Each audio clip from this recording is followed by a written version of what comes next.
Everybody is capable of getting at least a 30 on the ACT. And this actually wasn't always my belief, but a couple of different things have happened recently to make me now think that everybody, no matter who you are, is capable of getting a 30 on the ACT. So in this video, we're going to cover exactly how you can get up to a 30 on the ACT. If you're already at a 30, how you can get a couple extra points into the mid 30s. And we're also going to talk about what recently changed my beliefs about everybody being able to get a 30. So let's start off with why this score of a 30 is even important to begin with. Getting a 30 on the ACT is an incredibly important benchmark to hit. If you're shooting for a top school or you want to earn a bunch of scholarships, getting a 30 on the ACT will be a critical part of doing that. A lot of top schools won't even really look at an applicant's resume if they don't have at least that 30 on the ACT. So getting a 30 is really what gets your foot into the door at a lot of these top 50 schools. And that's where it also unlocks a ton of scholarship dollars that can really offset the cost of college. And if your goal is to get into one of these top 50 schools and or earn a bunch of scholarship dollars, then fortunately you're in the right place, because I've now discovered a simple and repeatable process for how we can get students into that 30 range on the ACT. Okay, so now let's get into exactly how we can get that 30 on the ACT. And we're gonna break this up into a couple parts. We're gonna talk about what broke my own beliefs recently, what we actually need to get a 30 on the ACT, and most importantly, how you can take this information and do it for yourself to get that 30. So we'll start off with just a couple stories that have happened recently that have made me believe that everybody can get this 30 on the ACT. So what broke my own beliefs? Because I, again, did not always think that everybody was able to get a 30 on the ACT. This is something that's kind of a more recent development in my own ACT coaching career. So we'll start off with a story of Robert. So Robert was a kid who came to me. He had a 21 on the ACT, and he was in a really dire situation because he and his family had basically come to the decision that Robert was not going to go to college if he could not get a substantial scholarship in order to offset the massive cost of college. Now, fortunately, Robert lives in the state of Florida, and Florida has a really great program down there. And that's where I live. So shout out Florida, called Bright Futures. So Bright Futures is a program where if you get a 25 on the ACT, that gives you a 75% scholarship to any of the state schools or universities in Florida. So that's University of Florida, Florida State University, UCF, USF, any of the state schools. If you get a 25 on the ACT, you can get a 75% scholarship. And then actually, if you get the benchmark of a 29, that's a full tuition scholarship. So Florida has this really great program, fortunately, and Robert knew this. He knew that if he could get up from a 21 to a 25, that was the benchmark that he needed in order to get enough of college paid for to where he wouldn't have to take on student loans, and he would actually be able to attend college. And now Robert struggled pretty heavily with the English section of the test. And we knew that from the diagnostic test that I had him take originally when we first started working together. And Robert came in with the opinion that because English was his worst section of the test, he needed to focus all of his time on English. But when I looked into his diagnostic test, I've realized that that was actually probably not the best way to move forward. English for Robert was something that was going to be a little bit of a slower burn, and we wouldn't be able to make a significant improvement on English with a small amount of time. We could definitely make an improvement, but it was going to take us a while to get there. And I think that we should always start off working on the sections that we can actually make the biggest improvement with the smallest amount of time. So that's what I always want to start off with. It went against a lot of the advice that Robert had gotten from other people, but he came to me and he trusted the process. He trusted that this was going to be a process that worked. And we came up with a plan to approach two different tests where we wouldn't have to focus entirely on all four sections for one test. We could really just focus on two of the sections for this first test, take the super scoring approach, and then take the other two sections for the next test. And we were actually going to ignore the English section for this first test so that we could get some confidence and make some significant improvement on two other sections of the test. So we decided to focus first on reading and science. So we just took the reading and science approach with the first test, said, hey, English is a big struggle for us. Let's just not even worry about the English section. Let's just first worry about reading and science and get a little bit of improvement. We may not get all the way to that 25 right away, but if we can get at least a good benchmark for ourselves, then we can really make some more improvement on the math and the English sections later on when we go for that second test. And after the first test, we came back. Robert got a 24 on that first test overall, but his reading and science scores were really what carried him, whereas the English and math scores were much, much lower. And now going into the second test, we were really confident knowing that the process was working. We got great reading and science scores that we could store in our back pocket because of super scoring. And now all we need to do for this second test is go for the math and that dreaded English section of Robert's. And now there were a couple things working in our favor going into the second test. One, we had confidence. Robert knew and he saw that we were making progress because we were able to just focus entirely on reading and science for that first test. So that allowed him to make good improvement by just focusing on 2 sections of the test. Got him some confidence. And 2, now going into that dreaded English section, we're not also worrying about 3 other sections of the test. We're only worried about math and English at the same time. So it's not like we're trying to work on this dreaded, terrible English section of his and also worry about 3 other sections. We're only really working on English and then 1 other section at that same time. And this approach really worked for him. Obviously, he worked incredibly hard because he had this massive incentive that he wasn't going to be able to go to college if he didn't get this 25. And because of the combination of the right process and his incredible work ethic, Robert ended up with a 29, which unlocked the full tuition scholarship for him. And so this was an incredible outcome, one that I quite frankly did not even think might have been possible when we first started working together. But overall, again, that combination of incredible work ethic, right process is what led him to his incredible success. And now we can get into Vaughn and his story and how his story changed my beliefs. And so Vaughn started out, he was actually a little bit of a similar student in that he struggled pretty heavily with English, but the difference was that he actually started out with an upper 20 score. He actually had a 30 in all 3 sections of the test, except for a 23 in English. And that's because he actually struggled with a little bit of dyslexia. And most people, again, would have wanted Vaughn to focus on the English section first.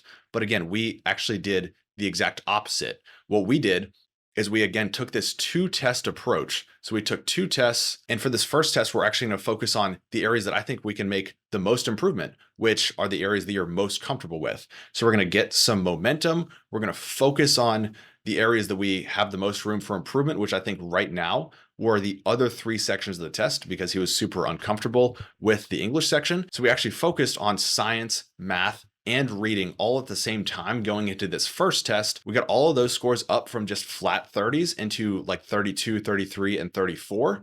And then for that second test, again, we put those great scores on those 3 sections into our back pocket because of super scoring.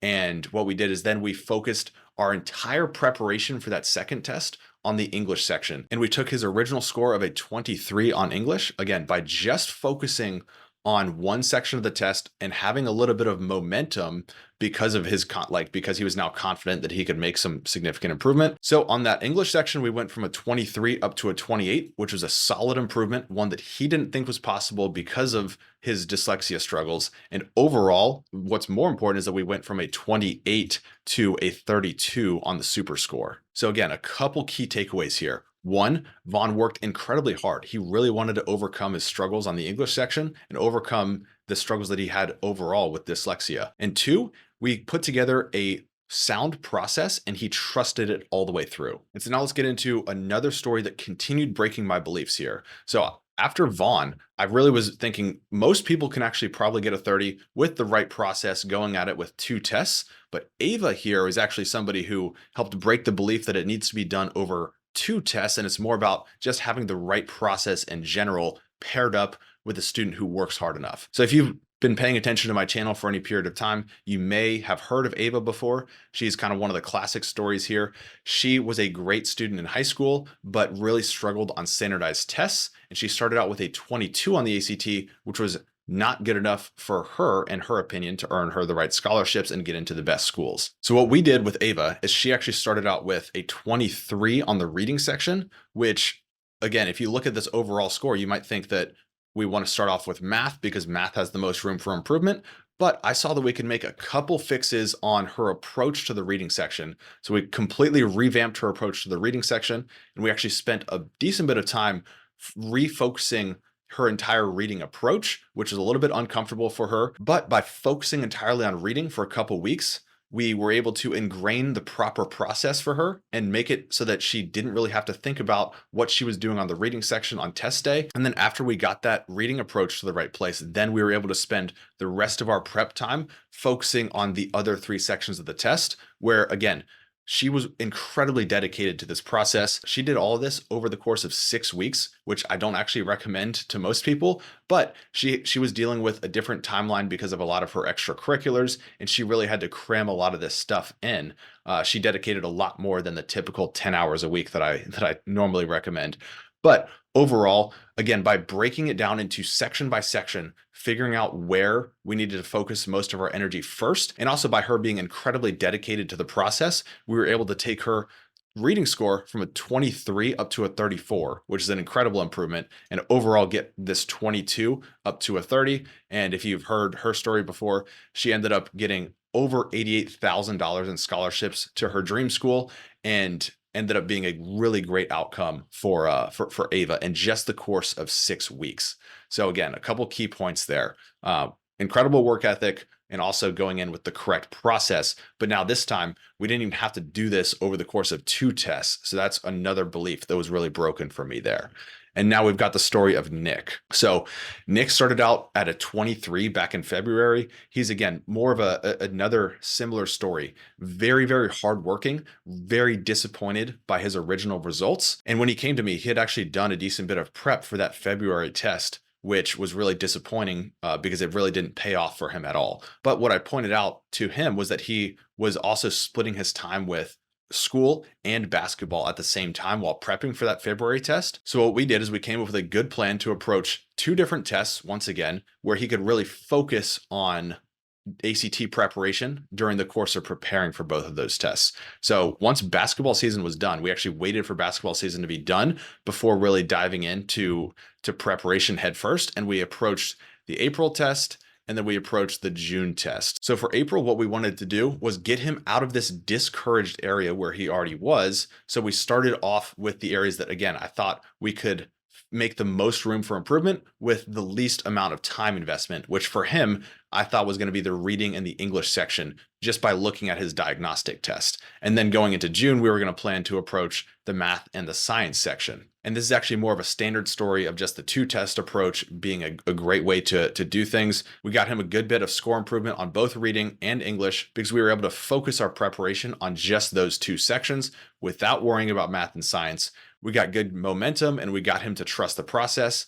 And then heading into the June test, we were able to focus on that math and the science section. And overall, he took his score from a 23 up to this 31. And basically, if I had told him back in February that we were going to get a 31 super score by the time we got to June, he probably would not have believed that was possible. But again, the common theme here is that he trusted the focused plan that we had in place. And again, he was also an incredibly hard worker. So across these 4 students, from Robert to Vaughn to Ava to Nick, there are a couple things that I now believe are really just the only necessary things in order for everybody to get a 30 on the ACT. So let's go ahead and just put a couple things down in this how you can do it category. So 1, the first thing that everybody did was work hard.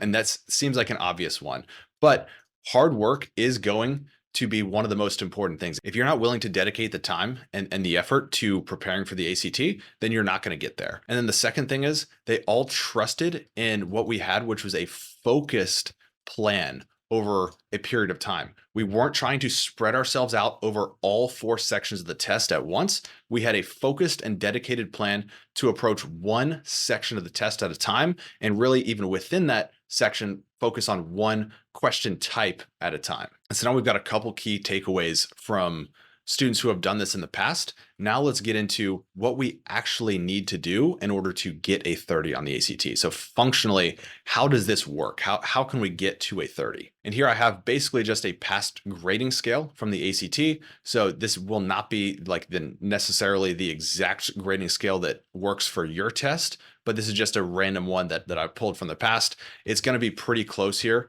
So in order to get a 30, these are the line items that we should be looking at. 63 or 64 questions correct on the English section, 49 or 50 on the math, and so on and so forth. So let's start with English section here. So if we look over here, we see we obviously need 63 or 64 questions correct. So we can, in this case, miss about 12 questions on the English section and still get that 30 that we really are shooting for. And now the biggest thing with getting these 63 or 64 questions correct on the English section is having incredible content knowledge. So if we don't have great knowledge of the semicolon rules, the colon rules, independent and dependent clauses, then we're not going to be able to get these 63 or 64 questions correct. No matter what quick little tips and tricks you learn, no matter what you've heard about just picking the most concise answer, that's not going to be good enough to get us to 63 questions correct on this test. We really have to know all of the period rules, semicolon rules, commas, when to use like coordinating conjunctions, all of these types of things. So again, this can be a bit of a slower burn. And a lot of people, again, want to just focus on the quick fixes here. But if we don't have the content knowledge that we need on the English section, you're not going to be able to get there. And so if you don't have good knowledge about these grammar rules here, then this would be our highest priority stuff to work on for the English section. I wouldn't want us to waste a bunch of our time worrying about little tips and tricks when those can maybe only get us a couple of extra questions correct on the English section. Whereas these are the types of questions that show up 40 or 50 times on this English section. So if we can lock these in, we can guarantee ourselves 40 or 50 correct questions, and then we only need to get maybe 13 extra questions to get up to that score of a 63 that we need. And again, that's where having the right approach and focusing on the highest value items is the most important thing. And now there's going to be a very similar thing that I mentioned here on the math section. So with math, we see that we only, in this case, needed 49 questions to get a 30 on the ACT math section. So how can we do that? And where do a lot of students go wrong? Well, a lot of students, when they take practice math tests, feel really uncomfortable on the last 5 or 10 questions when we get to those more difficult questions and we're running out of time at the end of the test. And a lot of students will miss a couple of these questions and want to focus all of their time on those complex questions at the end of the test.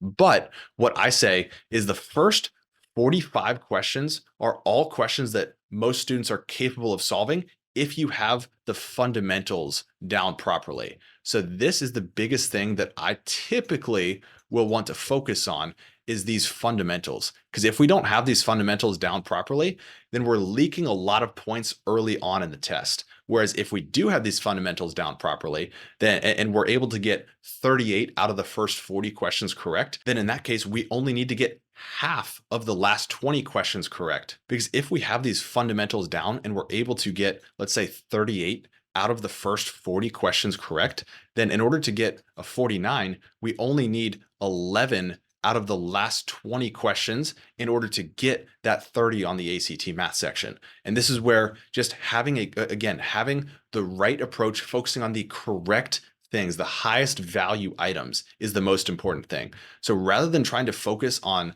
the last 10 questions of the test and worrying about all the different ways they can ask about like flipping an ellipse upside down and then worrying about the equation for that, or some crazy random math factoid that they pulled out of like a math Olympiad, let's focus on the fundamentals, getting 38 out of the first 40 questions correct.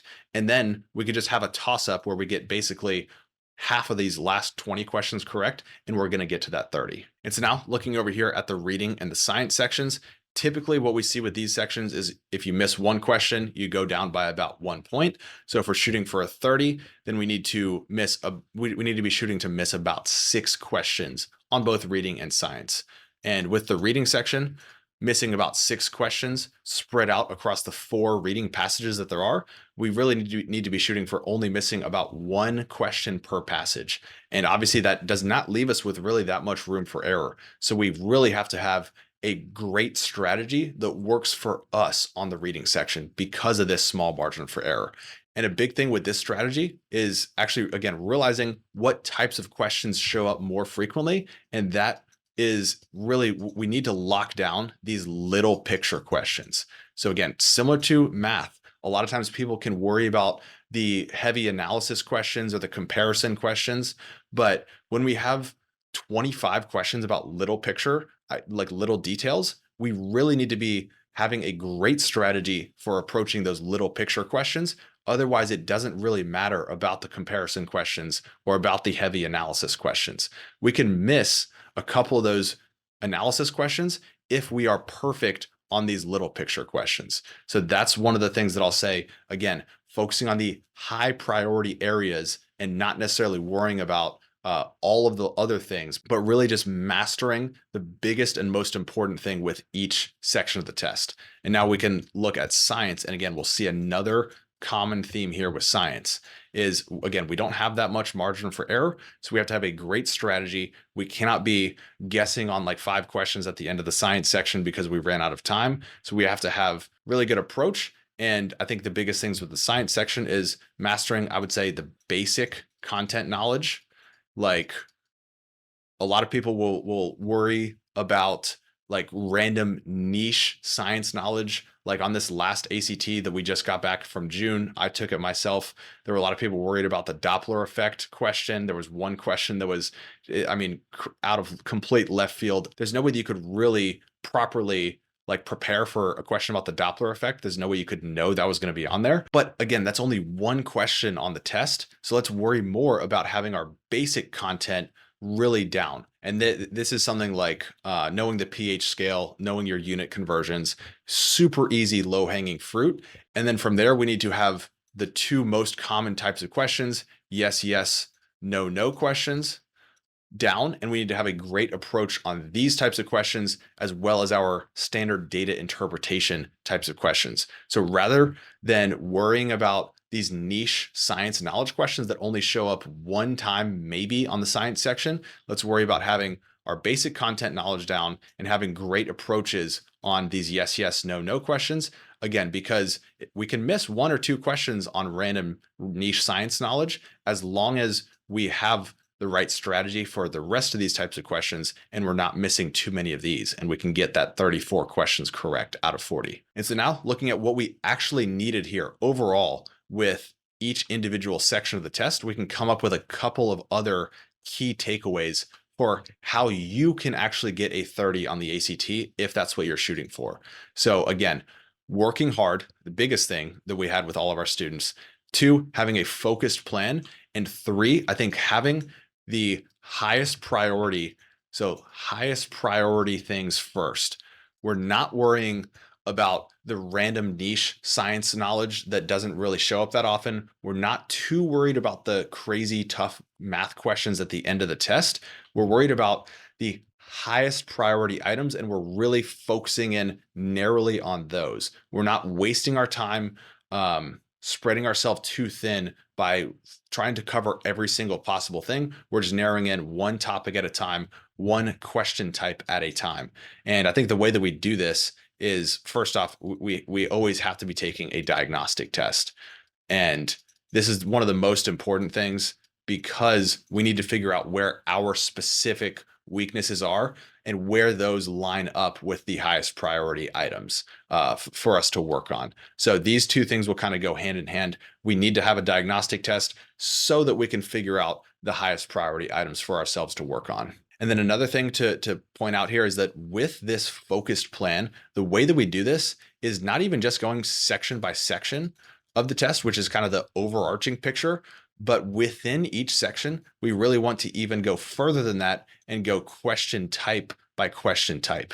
So maybe we focus on one question type first, like question type number 1, and then we will work on question type number 2 once we've mastered the first question type. So we're not spreading ourselves thin by trying to cover an entire section of the test at once. We're going with our highest priority question types to worry about first. And now for how you can do it overall, I think we have these main 4 points, which will be just the biggest things the biggest levers that you can pull in order to get that 30 on the ACT. Again, I would also probably recommend down here, maybe having a 5th one, which is taking 2 tests, which again, this could also fit into the having a focused plan.